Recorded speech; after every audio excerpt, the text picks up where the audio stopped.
So let us look here what is going on. The rules of the game have changed. Canada has moved from growth at all costs to sustainable targeted growth. So the data shows that express entry is now international talent attraction strategy. That is what Canada is doing right now.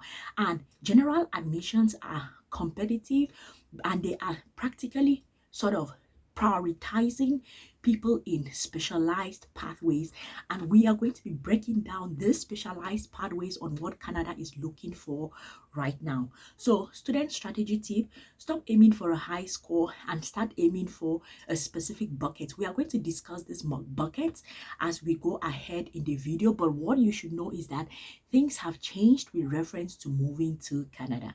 So don't get stuck in the general pool. So this is general pool. Everything is here. Now they have now broken it down into various sectors and the things that are needed. So they have the CRS score, which is like, of course, between 400 to 800. But now you're looking at the health fields, the STEM fields, the trade fields. So the front door, it's high competition, high human capital scores are required.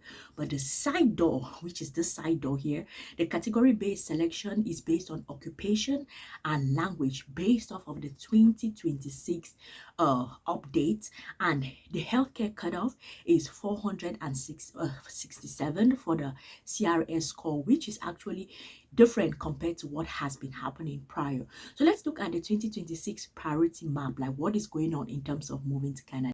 All right, you guys, I'm just going to take a minute here to tell you all about my database. If you're a bachelor's, master's, or PhD student looking to move abroad, looking to study abroad, I definitely highly recommend this database. Get up every morning, lock in 1 or 2 hours, sign into the database, look through the scholarships, graduate assistantships, universities, no tuition universities, no application fee universities, anyone that you need based off of your needs, and then start preparing your application documents. Use the sample CVs to write yours. Use the sample SOPs to write yours. Use the sample recommendation letters and the research proposals to write yours.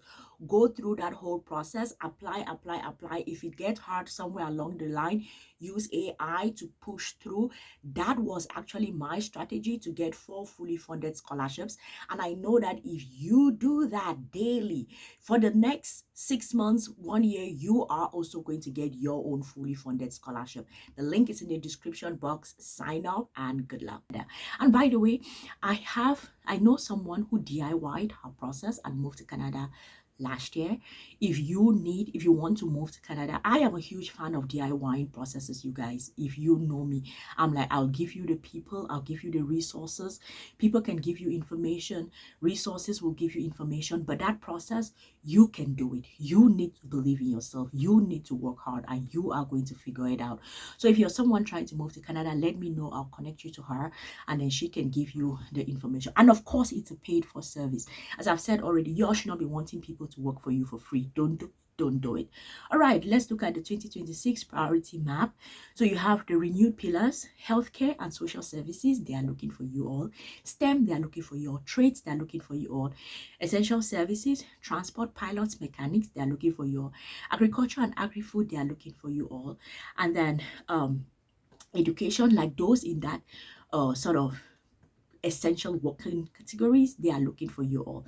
And then you have the new people that have now been included as who Canada is targeting for this 2026 innovation. So they're looking for researchers. Canada needs researchers, people experienced with research. And I'm like, hi, my name is Dr. Sylvie. No, my name is Dr. Watiko. I am a researcher. You should take me also. That is if I want to move to Canada. Leadership, they're looking for senior managers who have Canadian experience. Oh, okay. If you're already in the country, then they are going to give you some opportunities. Medical doctors, Canada needs medical doctors. And then the super category, French language proficiency. It overlaps with all. If you know French, pack your bags because you're ready to move to Canada. On va faire cette procédure cette année. Vous croyez que je peux parler français, no? Do you all know that I speak French? I don't know. Many people, many people here think that I am actually. Some people have told me that they think I'm Ghanaian. Some people have told me that they think I'm Nigerian. I'm Cameroonian. I speak English and French. Donc on va essayer de faire des cours de français. On va essayer de faire des choses qui peuvent vous aider pour faire vos procédures pour aller au Canada. On peut faire ça. How do you like me now? How do you like my French? You know what? Let me get on with this video. What else are they looking for? The growth engines, healthcare and STEM. So healthcare, the focus is on, they have long-term shortages and their priority roles are dentists, pharmacists, psychologists, nurse practitioners. And then 5,000 spaces reserved for provincial physician nominees. Oh my goodness. STEM, the focus is on AI, cybersecurity, green energy. Priority roles, software engineers, data scientists, civil engineers. STEM accounted for about 18.4% of all invitations in 2024. And apparently in 2026, Canada wants to double down on that. So the new people, les chercheurs, the new people. I should stop bothering you all with this French. So we have innovation and leadership. So the critical requirement, these tracks require specific in Canada experience. Really? All right, researchers and scientists, who professors, postdocs, teaching assistants. I can do a postdoc, you know. Strategy, your academic work is your pathway. All right, target senior managers who C-suite support, operational leads in tech and health, context driving productivity, and best fit for leadership. But if you have to have that experience in Canada, I think even if you have that experience out of Canada, there should probably be like a pathway that you can make in order to sort of move there with that research experience. If you are like professors, postdocs, researchers, things like that. And then student strategy for these tracks, a degree isn't enough. You need to be on a payroll in Canada. Moving on. You have the practical pathways. This is like transport and trade. Transport, this is that updated scope for 2026. Pilots, aircraft mechanics, inspectors, and it is critical regional aviation supply chain shortages. That is what Canada is dealing with. And then the trades, the focusing on housing crisis response. So the roles that they are looking for is carpenters, plumbers, mechanists, Lado, regular. I have no idea what that last one means. Anywho, barrier alert licensing. Ensure your co-op and apprenticeship counts towards Red Sea or provincial licensure. I think the idea is mostly that you need a license to show that you can actually do any of these trades in order to be considered for the program. But you will be considered for the program if you have all of those things that they are asking for. So the golden ticket. Tu peux parler français? Tu peux parler français? French proficiency as of February 6th, 2026, 8,500 invitations issued to francophones. The general 500, the general points that are required is about 508 plus points. For the French category, it's about 400 points.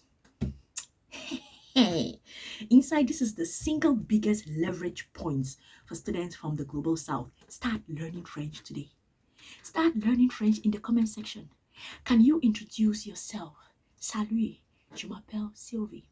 Je viens du Cameroun. Je peux parler français, enchanté. Can you introduce yourself in French?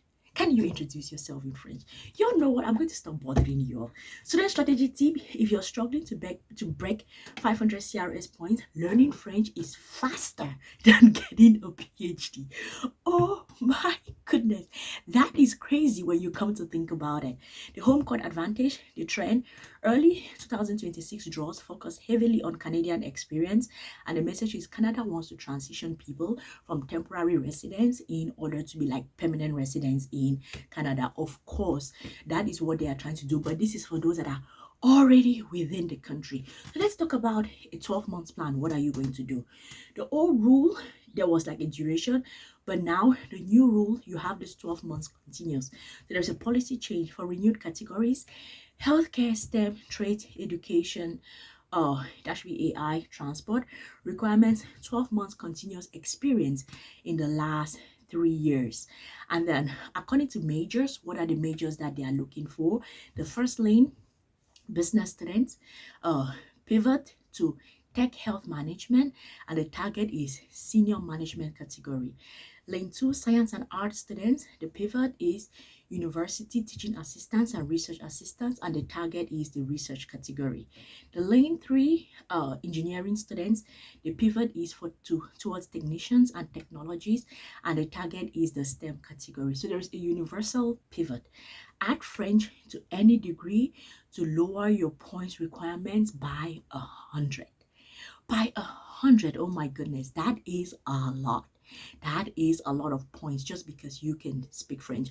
I actually know someone, he's from Cameroon, he's moving to Canada next month. No, May he's moving to Canada. He wrote the French, wrote the English, of course passed because he's Cameroonian, and he's moving to Canada in May. All right, look beyond the big cities. Provincial nominee programs have dedicated allocations. The Atlantic priors, they have higher demand for healthcare and trades. Ontario and British Columbia saturated with tech and STEM applicants. So there is high competition in certain areas and low competition in other areas. So your strategy should be willingness to move. You should be open to moving to regional places. I did a video about the Australia Regional Skills Visa Program. They actually call it Regional Skills Visa Program to let you all know that no, you're not going to be in the big cities. You will be in the regions. And if you're ready to do that, you're going to have opportunities. So the risk that you must manage: score creep, general draws hovering above 508. So get your scores right. Licensing trap for those that are in the trades. Healthcare trades require provincial licensure.